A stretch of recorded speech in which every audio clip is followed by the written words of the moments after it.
আসসালামু আলাইকুম ফয়সাল ভাই, কেমন আছেন? কি অবস্থা, কেমন আছেন আপনি? ভালো আছেন? জি, জি, আলহামদুলিল্লাহ। ফয়সাল হেলথ এক্সপ্রেস বাংলাদেশের একটা স্বনামধন্য স্বাস্থ্যসেবামূলক প্রতিষ্ঠান। আমি গত কয়েক বছর আগেও আপনার কিছু কার্যক্রমের ভিডিও ফুটেজ দেখেছি এবং গ্রামের দুস্থ অসহায় মানুষদেরকে আপনারা এই হেলথ এক্সপ্রেস থেকে আপনারা সার্ভিস দিয়ে থাকেন। গতকালকে একটা নিউজ দেখলাম যে আপনার এই হেলথ এক্সপ্রেস নিয়ে বাংলাদেশের কিছু স্বনামধন্য নিউজ চ্যানেল নিউজ করছে। তো সেটা দেখার পর আমি একটু আশ্চর্য হলাম যে আসলে বিষয়টা কোথায় গিয়ে দাঁড়ালো। এখন যারা আপনার বিরুদ্ধে এলিগেশনগুলো তুলছে যে আপনি ফয়সাল হেলথ এক্সপ্রেসের নামে দুর্নীতি করছেন বা এই এক্সপ্রেস দিয়ে আপনি সাধারণ মানুষের কাছ থেকে টাকা পয়সা লুটেপুটে খাচ্ছেন, এই ধরনের কিছু অভিযোগ আমরা নিউজ পোর্টালে দেখেছি। এখন আপনার কাছে আসলে জানতে চাই যে এলিগেশনগুলো আপনার বিরুদ্ধে উঠেছে, এটা আদৌ সত্যতা কতটুকু? ধন্যবাদ আপনাকে প্রশ্নগুলো করার জন্য। শুধু এখানে একটা কথা বলি, সবসময় আমি আগেও বলেছি, এখনও বলছি, Faisal health express service limited কোনো চ্যারিটেবল অর্গানাইজেশন আমরা কারোর থেকে, আমার কোম্পানির নিজস্ব অর্গানাইজেশনের এটা তত্ত্বাবধান করে আমি নিজে। জি, জি। এবং এখানে যত ইনভেস্টমেন্ট হয়, যত ডোনেটগুলো হয়, জি। এটা সম্পূর্ণ আমার বিভিন্ন আমার 4টা গ্রুপ অফ কোম্পানি আছে আমাদের। জি। 4টা গ্রুপ অফ কোম্পানি থেকে যে প্রফিট মার্জিনটা থাকে ওটা থেকে আমরা ডোনেট করে দিই, প্রফিটের অংশ থেকে আমরা ডোনেট করি এখানে। তো মোটামুটি আমাদের এখানে টোটাল 4টা যে বড় কোম্পানি, এটা থেকে আমরা ডোনেশন করি। তো এগুলো আপনাদের নিজস্ব কোম্পানি? নিজস্ব কোম্পানি, মানে এখান থেকে লভ্যাংশ দিয়েই কিন্তু আপনি চ্যারিটেবল কাজগুলো করে থাকেন? আমরা কারো থেকে 1 টাকাও হেল্প বা সাহায্য, কোনো সহযোগিতা, কোনো কিছু না, কারণ আমরা নিজেরাই সক্ষম। আচ্ছা। যে আমরা কারো থেকে সাহায্য সহযোগিতা প্রয়োজন নেই আমাদের। আচ্ছা। তো ইনশাল্লাহ আমরা চেষ্টা করি। এবং আপনি যে এলিগেশনের যে কথাটা বলছেন, এখানে হারিস নামে একজন আছে যে আমার সাথে প্রতারণা করেছে আর কি, এক কথায়। আচ্ছা, আচ্ছা। তো সে প্রথমে আমার ক্লায়েন্ট হিসেবে আসছিল আর কি, আমার ক্লায়েন্ট হিসেবে আসছিল। আসার পরে তার সাথে আমার পরিচয় হয়। তো পরিচয় হওয়ার পরে, তো আপনি দেখেন, আপনি তো চ্যারিটি কাজগুলো করেন, আপনার তো বিভিন্ন জায়গা থেকে টাকা প্রয়োজন হয়। তো আপনার তো নিজের টাকা দিয়ে কত করবেন? আপনি একটা ব্যবসায় ইনভেস্টমেন্ট করলেন, ওইখান থেকে যে প্রফিটের টাকা আসলো, এটা থেকে আপনি আদার্স যে মানুষের সাহায্য সহযোগিতা করতে পারবেন। আমি বলছি না, আসলে তো ভালো কথা বলেছে, যেহেতু আমার তো অলরেডি 4টা গ্রুপ অফ কোম্পানি থেকে যে প্রফিট মার্জিন আছে ওটা থেকে আমি ডোনেট করি, আরো আসলে তো আমি আরো মানুষের কাছে দ্বার প্রান্তে যেতে পারবো, আরো মানুষের কাছে সাহায্য সহযোগিতা আমার হাত বাড়িয়ে দিতে পারবো আর কি। তো এই চিন্তা করে আমি ওনাকে প্রথমে 50 লক্ষ টাকা ইনভেস্টমেন্ট করার পরে উনি আমাকে প্রফিট দিয়েছিল প্রথম প্রফিট দেওয়ার পরে উনি আমাকে বলেছিল কি, ভাই আমি আপনার সাথে আত্মমানবতার কাজে আমিও অংশগ্রহণ করতে চাই। আচ্ছা। তখন আমি বলছি কি, না, এই লোকটা আত্মমানবতার কাজে মানে এতটা মানুষ পাশে দাঁড়াতে চায় আসলে। কারণ কেউ যদি আত্মমানবতার কাজে মানুষের তার জীবনটা উৎসর্গ করতে চায়, কারণ আসলে আমাদের তাদের আমরা আরো আগ্রহ দিয়ে তাদের কাছে টানা দরকার। কারণ আমাদের এরকম, কারণ আমরা তো একা পাশে থাকলাম না, সবার আরো মানুষ কিন্তু আসতে হবে। তো ওনার এই কথা শুনে ওনাকে আপনি আপনার, মানে এই কথা যখন তার মুখ দিয়ে শুনি, তখন আমি নিজে হতবাক হয়ে যে, না, এই মানুষটা আসলে তো আমি যেমনটা মনে করতাম সে আসলে একটা ব্যবসায়িক না, এবং আত্মমানবতার কাজে সেও একটা অংশগ্রহণ করতে চায়। আমি বলেছি কি, ভাই আমি তো যেহেতু আমার তো অলরেডি পার্টনার আছে, তো আমি মোটামুটি আমি তাদের কাছ থেকে একটু জেনে পরামর্শ নিয়ে আমি আপনাকে ইনফর্ম করবো আর কি। তো আমি তাদের সাথে কথা বললাম, বলছি কি আপনার যা মনে হয় আপনি একটা ডিসিশন নিতে পারেন। তখন আমি তাকে বলছি, ভাই আমি 5% 5% শেয়ারে আপনাকে এখানে আমি পার্টনারশিপ করতে পারবো। তখন উনি বলছে, হ্যাঁ ভাই ঠিক আছে। আমাদের ভাই এটা কিন্তু কোনো, আমরা কিন্তু আপনি আবারও ভেবে দেখেন, এখানে কিন্তু আমি টোটাল যা টাকাটা ইনভেস্টমেন্ট আসে আমার এখানে কিন্তু ডোনেট করে দিই। এটা কিন্তু আপনারও করতে হবে কিন্তু, মানে যেটা ইনভেস্ট করবেন, যেটা থেকে লভ্যাংশ আসবে ওটা আপনি ডোনেট করে দেন। ডোনেট করে দেব। এই কথাবার্তার মধ্যেই ওনাকে আপনি আপনার সাথে, হ্যাঁ, আমি বলেছি আপনি ভেবেচিন্তে দেখেন, আপনি যেখান থেকে এখানে প্রফিট আসবে, প্রফিট থেকে কিন্তু আবার ডোনেট করে দেবো গরিব মানুষ। এটা কিন্তু পুরোটাই আমরা চাচ্ছি সাধারণ মানুষের হেল্প করার জন্য আর কি। মানে এই হেল্পটা আপনি স্বাস্থ্য সেবায় হেল্প করেন। আমি আপনাকে একটা বিষয় এখানে ইনক্লুড করি। আমি যতটুকু জানি স্বাস্থ্য বিষয়ক যে কাজগুলো আপনি করছেন, ওখানে আপনি যারা গরিব অসহায় মানুষ আছে তাদেরকে চিকিৎসা দিচ্ছেন, চিকিৎসার পাশাপাশি ওদেরকে আপনি জানান দিচ্ছেন যে আপনারা এটা হেলথ কার্ড করুন। ওই কার্ডটা করে আপনারা এখন ট্রিটমেন্ট নিচ্ছেন, তারপর পরবর্তীতে আপনাদের আরো অনেক এই কার্ডের মাধ্যমে বিনামূল্যে চিকিৎসা পাবেন। আপনি এভাবেই কিন্তু আপনার অগ্রযাত্রাটা। একটা ছোট একটা জিনিস আপনাকে আমি বলি, তো আমরা 299 টাকারও কাট করেছি, 999 টাকা কাট করেছি মেম্বারশিপ কার্ড, যেগুলো আমরা 6 মান্থ 3 মান্থ মেয়াদ দিই আর কি। আচ্ছা, মানে এই কার্ডটার মেয়াদ 6 মাস থাকবে, কোনটা 3 মাস থাকবে আর কি। হ্যাঁ, মেয়াদ থাকে। আপনি একটা মানুষ 299 টাকা দিয়ে একটা কার্ড করে, সে কিন্তু আলটিমেটলি সে একটা প্রফেসর লেভেলের ডক্টর, একটা প্রফেসর লেভেলের ডক্টরের ভিজিটে 1000 টাকা প্লাস। সে ডক্টরটি দেখে এবং তার ইনস্ট্যান্ট ইন্টারটেস্ট ফ্রি করে দেওয়া হয়, ইন্টারটেস্ট, তখনই সে কিন্তু কার্ডটা করতে পারে। ওই যে রিপোর্টটা হয়, রিপোর্টটাই কিন্তু আমাদের সফটওয়্যারে এন্ট্রি করে রাখি আর কি।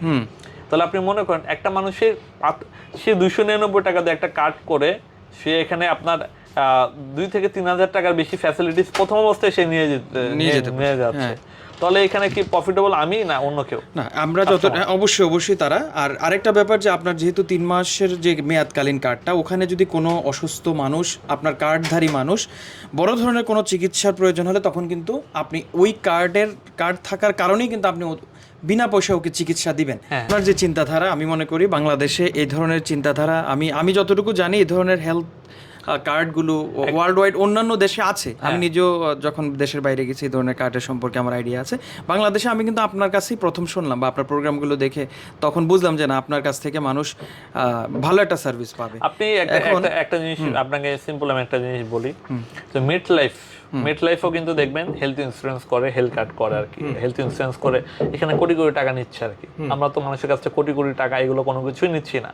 আমরা যখন মেডিকেল ক্যাম্প হওয়ার পরে তখন সে একটা কার্ড করে, এই কার্ডটাই সে 299 টাকাতে কার্ড করে, এই কার্ডটা কিন্তু সে কিন্তু আবার করে নিচ্ছে আর কি। সে ডক্টর দেখে, সে টেস্ট করে, 3টা টেস্ট করে, সে কিন্তু 1,000 টাকার কার্ড করে সে কিন্তু 3-4 হাজার টাকা সে বেনিফিটেড হয়ে যাচ্ছে। হ্যাঁ, এবং তারপরও আমরা 2-3 মাস তাকে ফ্রি ডক্টর দেখাই দিই।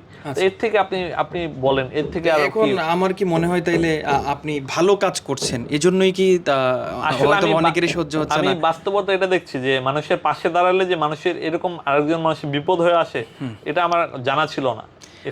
আমি যতটুকু জানি ফরিদপুরে আপনি প্রায় এয়ার অ্যাম্বুলেন্স সার্ভিসটাও আপনি দিয়েছিলেন, যে কোনো রোগী যদি হঠাৎ তাৎক্ষণিক অসুস্থ হয়ে যায়, ওকে যাতে তাৎক্ষণিক চিকিৎসা দেওয়া যায়, তাকে এয়ার অ্যাম্বুলেন্সে করে ঢাকার বড় হাসপাতালে নিয়ে আসা হয়। এই ধরনের সার্ভিসও কিন্তু আপনার হেলথ কার্ডে ছিল। মাঝখানে একজন সাংবাদিক এসেছিল, আমাকে এক কোশ্চেন করেছিল যে এয়ার অ্যাম্বুলেন্স আপনার আপনার এত কোটি কোটি টাকা কেমনে পান? আমি তখন তাকে একটা কথা বলেছি যে আমি কোনো ফ্যামিলি থেকে উঠে আসিনি যে আমি কোটি কোটি টাকা, আমি 4টা গ্রুপ অফ কোম্পানি কিন্তু আমি চালাই অলরেডি। আমি 4টা গ্রুপ অফ কোম্পানি কিন্তু আমি 2টা group of company managing director আমি, এবং আমি ডিএমডি পদেও আছি নাফকত।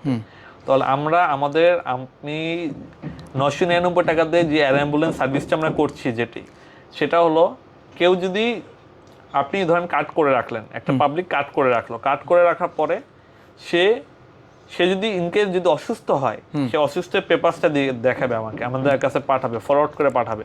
দেন আমাদের ডক্টর যদি মনে করে না সে আসলে সিরিয়াসলি ভাবে অসুস্থ, তাকে এয়ারক্রাফটে নিয়ে আসতে হবে, দেন তাকে বাইরে এয়ারক্রাফটে আমরা নিয়ে আসি। আমি যতটুকু আপনাকে কিন্তু আমি প্রথম যখন চিনি, আপনার ওই ভিডিওটা দেখেই কিন্তু আপনি ফয়সালকে আমি চিনি যে আপনি একজনকে নিয়ে আসতেছিলেন। লস ভাই, এটা তো আমার লস প্রজেক্ট। এখন আমরা তো বিজনেস করতে গেলে তো সবসময় আপনার লস তো আগে লস মিলেই কিন্তু আপনার থাকবে, করতে হবে। তাহলে আমাকে এখানে একজন এসে কোশ্চেন করে যে 999 টাকা এয়ার অ্যাম্বুলেন্স দিচ্ছি, তো আপনারা যে মধ্যবিত্ত ফ্যামিলি, রিচ ফ্যামিলি যারা আছে, তারা 999 মানে তারা এয়ারক্রাফটে উঠতে পারবেন, একটা সাধারণ মানুষ উঠতে পারবে না। এটা তো আমার মনে হয় আপনি এই ব্যবস্থাটা করাটাই হয়তো একটু লাইমলাইটে এসে যান আপনি। তারপর এই ব্যবস্থাটা করার আমি তো দেখলাম যে সাধারণ মানুষের জন্য আজকে করতে যে আজকে যে নিজে যে হ্যারাসমেন্টের শিকার হচ্ছে, এটা কিন্তু আসলে কোনো যুক্তিসম্মত কোনো কথা না। এবং এখানে আরেকটা কথা, হারিস যে কাজটা করেছে, এখানে সে তার কাছে আমি টোটাল 50 লক্ষ টাকা ইনভেস্ট করেছিলাম প্রথমে। তারপরে আমাকে ইনভেস্টমেন্ট, তখন আমার 3 কোটি টাকা ইনভেস্টমেন্ট করতে বলে কি ভাই আমার তো এখানে টাকা আটকে গিয়েছে, আমার ক্যান্টনমেন্টের মতো আমার তো লাইসেন্স করার মেয়াদ ছিল না। যখন সে আমার পার্টনার হওয়ার পরে তখন সে আমাকে বলে যে আমার এখানে তো চিকেনের ব্যবসার জন্য আমার তো রিনিউ করার মেয়াদ শেষ হয়ে গেছে, তো আপনি যদি এখানে একটা ইনভেস্টমেন্ট করতেন যে আপনার হাইয়েস্ট 2-3 সপ্তাহের মধ্যে আপনার টাকাটা আমি দিয়ে দিব, আমরা দিয়ে দেওয়ার পরে দেন আপনি 2-3 সপ্তাহের মধ্যে আপনার টাকাটা আপনার দিয়ে দিব, দেওয়ার পরে আপনি করেন, তা আপনার প্রতি মাসে আমি 15 লক্ষ টাকা করে আমার প্রফিটের থেকে 15 লক্ষ টাকা আপনি আত্মমানবতার কাজে আমি ইনভেস্টমেন্ট করব। তো আমাকে এরকম বুঝে আমি তখন আসলে মনে করি না, যেহেতু সে আমার ইনভেস্টর পার্টনার, সে তো আমার তো এত কিছু দেখার কোনো প্রয়োজন হয় না। তো এই কারণে তাকে বলছে ভাই সিকিউরিটি হিসেবে আপনি একটা চেক আমাকে দিয়ে যান। ঠিক আছে, আমি চেক দিয়েছি, স্ট্যাম্প 2 দিন পরে দিব, দেওয়ার কথা বলে সে আর দিনে আর কি, আমাকে স্ট্যাম্পও দিন এসে সে দেওয়ার কথা বলে। তখন আমি তাকে যখন আমি ফোন করেছি কই আপনি আমার টাকা দিবেন না, তখন আমাকে সে সে আপনাকে নিজেই শোনাচ্ছি সে কি বলে। আপনি 1,50,00,000 আপাতত দেন, বাকিটা পরে দেন।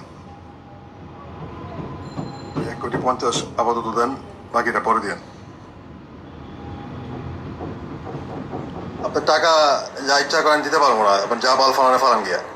যে আপনি যার বিরুদ্ধে অভিযোগ করছেন যে আপনার কাছ থেকে পার্টনারশিপ, ওনাকে পার্টনার হিসেবে নিয়েছেন আপনার মানবিকতার কাজে, তারপর বিভিন্ন পারপাসে ওনার সাথে বিজনেস রিলেটিভ কাজও আপনি ওনার সাথে করেছেন। তো এগুলো করার পর এখন এমন একটা পর্যায়ে এসে দাঁড়িয়েছে যে আপনি যে বিজনেস ওনার সাথে করেছেন, এই বিজনেসটা হয়তো উনি কন্টিনিউ করছেন না, বা আপনার সাথে যে ডিলটা ছিল সেটা কমপ্লিট করে নাই। তো এখন আপনি কি এ ব্যাপারে আইনানুগ কোনো ব্যবস্থা নিয়েছেন কিনা? অলমোস্ট আমি আইনের প্রতি খুব শ্রদ্ধাশীল, আমি আইনের বাইরে কোনো কাজও করি না। এই কারণে আমি টোটালি আইনি আমি যখন তাকে বলেছি যে সে আপনি টাকাটা ফেরত দিচ্ছেন না, আমি কিন্তু আইনের ব্যবস্থা নেব, তখন সে আমাকে বলে আচ্ছা আমি কয়েকটা দিন আমাকে টাইম দেন, আমি টাকাটা ফেরত দিব। দেওয়ার কথা বলে সে আমার টাইমটা একটু লেন্দি করে, লেন্দি করার পরে সে আমার নামে একটা মিথ্যা অভিযোগ দেয়। আপনি বললেন যে আপনার বিরুদ্ধে মিথ্যা মামলা করেছে, মামলাটার কি অবস্থা? আচ্ছা, আমি টোটাল 1106 একটা মামলা করেছে সে, 1106 তার মামলা নাম্বার হলো 1106। তো মামলাটা করেছে, যখন মামলাটি কোর্ট যখন পিবিআই তে তদন্ত দেওয়ার পর পিবিআই তদন্ত করে, সুস্থ তদন্ত করার পর আমাকে সমস্ত ডকুমেন্টস দেখাতে বলেছে। আমি সঠিকভাবে যত আমার কাছে যত ডকুমেন্টস আছে, যত দালিলিক প্রমাণ আছে সবকিছু আমি দিয়েছি। দেওয়ার পর পিবিআই তদন্ত রিপোর্টটা আমরা দেখেছি, আমি কোর্ট থেকে পিবিআই রিপোর্টটা উঠিয়েছি। তো উঠে দেখেছি যে কোর্ট থেকে যেটা বলেছে, পিবিআই যখন জজ সাহেব দেখেছে যে আসলে তার কথার সাথে কাজের কোনো মিল নেই, তখন দেখছে যে আসলে সে একটা কারাপ্টেড লোক, সে আসলেই আসলেই সে মিথ্যা একটা মামলা করেছে। তখন এটা দেখে জজ সাহেব যখন বুঝতে পারে যে আসলে সে একটা মিথ্যা একটা নাটক সাজিয়েছে, তখন সে মামলাটা খারিজ করে দিয়েছে। আমার সমস্ত প্রমাণ আছে, সমস্ত ডকুমেন্টস, আপনি যে ওনার সাথে ডিড করেছেন সব এগ্রিমেন্ট আছে। এখন তো কিছু করার পরে, এখন যখন আপনি এই পর্যায়ে এসে হয়তোবা কারোর সাথে আপনার ইকোনমিক্যালি প্রবলেম বা আপনার অন্য ধরনের কোনো প্রবলেম, এখন ওই বিষয়টা কেন বারবার আসছে আপনার বিরুদ্ধে যে আপনি ফয়সাল হেলথ কেয়ার নামকরণ করে আপনি হাতে রোলেক্স ঘড়ি পরছেন, তারপরে আপনি এলিট লাইফ লিড করছেন, আপনি দুবাই যাচ্ছেন, আপনি আমেরিকা যাচ্ছেন, একাধিক বিয়ে করেছেন, হ্যাঁ, তো এই ধরনের এলিগেশনগুলো যে আসছে, এখন আপনি এগুলোর আসলে স্পষ্ট জবাব দিলে আমি মনে করি মানুষ জিনিসটা খুব স্পষ্ট করে জানতে পারতো। আসলে একটা জিনিস কি, আপনি যখন ভালো কাজ করতে যাবেন দেখবেন আপনার পিছে অনেকে আপনার পিছু লেগে গেছে। মানুষ বাংলাদেশ এমন একটা দেশ যেখানে মানুষ ভালো কাজ করতে গেলে তাকে আরো টেনে নামানোর চেষ্টা করে। এরা কোনো কিছু হলে একটা জিনিস ভয় দেখায় যে আপনার বিরুদ্ধে উল্টা ভুয়া নিউজ করে দিব। আপনি নিউজ করেন, আমার তো ওটা কোনো আপত্তি না, আপনি সঠিক যেটা এটা করবেন। না, অবশ্যই দেশে আইন আছে, আদালত আছে, যদি আপনি আপনার বিরুদ্ধে যদি সঠিক সেই তথ্য, যেমন আপনি বললেন যে আপনার বিরুদ্ধে যে অভিযোগটা জানালো আদালত সেটা খারিজ করে দিল, তো আপনার বিরুদ্ধে যদি এলিগেশন থাকে, রাইট প্রুফ থাকে, তাহলে ওরা না শুধু আমরাও আপনার বিরুদ্ধে কাজ করব। আপনি সাধারণ মানুষকে বিট করে, আপনি যদি সাধারণ মানুষের স্বাস্থ্য সেবামূলক প্রতিষ্ঠান তৈরি করে যদি আপনি অপরাধ করেন, অবশ্যই আমরা না শুধু বাংলাদেশের প্রত্যেকটা মানুষ আপনার বিরুদ্ধে অ্যাকশন নেওয়ার অধিকার রাখে। কিন্তু তার মানে এই নয় আপনি একটু ভালো ডেভেলপ করছেন বা আপনি ভালো কিছু করছেন তখন আপনার বিরুদ্ধে এলিগেশনগুলো তুলে দিন। আমি কিন্তু এটাতে কোনো প্রফিটই করি না, আলটিমেটলি আমার এখনো পর্যন্ত এটা আমি কিন্তু লসে দিয়ে আসি। আমি মনে করি আপনি আইনের বাইরে কেউ নয়। আমি ওই ভাইকেও বলছি, আপনি যার বিরুদ্ধে এলিগেশনগুলো দিচ্ছেন ওনাকেও বলছি, আপনার যদি আইনি লড়াই করার মতো আপনার বিরুদ্ধে কোর্টে যখন হেরে গিয়েছে, উনি যখন দেখেছে যে কোর্ট একটা খারিজ দিয়েছে, উনি যদি রাইট থাকতো তাহলে কোর্টে ফেস করতো। সে এখন কেন সে ভুলভাল মিডিয়া দিয়ে কোর্টে ফেস করে যদি ফয়সাল হেলথ কেয়ারকে ব্যবহার করে যদি ফয়সাল সাহেব যদি কোনো ধরনের অপকর্ম করে থাকে, আপনার কাছে যদি ওই যথেষ্ট প্রমাণ থাকে, আপনি কোর্ট ফেস করবেন, আপনি আইন আছে, আদালত আছে, আপনি ওখানে ফেস করেন এবং অবশ্যই আমরা চাইবো এটার খোলাসা হোক। এখানে আপনাকে আমি দেখাই যে এখানে এই যে এগুলো হচ্ছে কোর্টের order। 1106 যে মামলাটি কোর্টে যে মিথ্যা মামলাটি করেছে এটা টোটালি খারিজ দিয়েছে। এই যে খারিজের কপি এই সব কিছু আছে আমার এখানে, টোটাল দেখেন খারিজের সব copy। এখন আমি মনে করি আপনার বিরুদ্ধে যদি কেউ নিউজ করতে আসে তাহলে আপনি অবশ্যই দেখিয়ে দিবেন। আমি সবকিছু হ্যাঁ, দেখে দেখিয়ে দিয়েছি, দেবেন। সবকিছু তাইলে তো দেখানোর news- পরও যদি তারা মিথ্যা নিউজ করে তার বিরুদ্ধে আমি তাইলে আইনগত আপনি- ব্যবস্থা, আপনি সর্বোচ্চ আইনগত ব্যবস্থা নিব। আমি সেটাই একটু আগে বললাম যে ভাই ওই ভাইও যদি আপনার বিরুদ্ধে যথেষ্ট তথ্য প্রমাণ থাকে অ্যাকশন নেক। ফয়সাল ভাই আপনাকে অনেক ধন্যবাদ, আপনাকে অনেক ধন্যবাদ। আগামীতে যখন যদি প্রয়োজন হয় তাহলে অবশ্যই আমি ফরিদপুরে যাব এবং আপনি যে এলাকায় স্বাস্থ্যসেবা দিয়ে এসেছেন সেই এলাকায় আপনার অনুপস্থিতিতেই আমি সেখানে খবরাখবর নেব। অবশ্যই যাবেন আপনি, অবশ্যই কারণ আমি সাধারণ মানুষের জন্য কাজ করি। এই জায়গায় সাধারণ মানুষ আপনার কাছ থেকে সেবা না পেয়ে তারা প্রতারণার ফাঁদে পড়বে, এটা আমি কখনো চাইবো না। অবশ্যই আপনি নিজে যান এলিগেশনে, নিজে যাওয়ার পরে আপনি নিজে যে ভিজিট করেন দেখেন, তারপরে বুঝতে পারবেন। অবশ্যই ভাইয়া হলো আপনারা শুনতে পেলেন। ওদের ভবিষ্যতে ইনশাআল্লাহ আমরা আরো তথ্য উপাত্ত নিয়ে আপনাদের সামনে হাজির হব ইনশাআল্লাহ। সবাই ভালো থাকবেন, সুস্থ থাকবেন। আসসালামু আলাইকুম।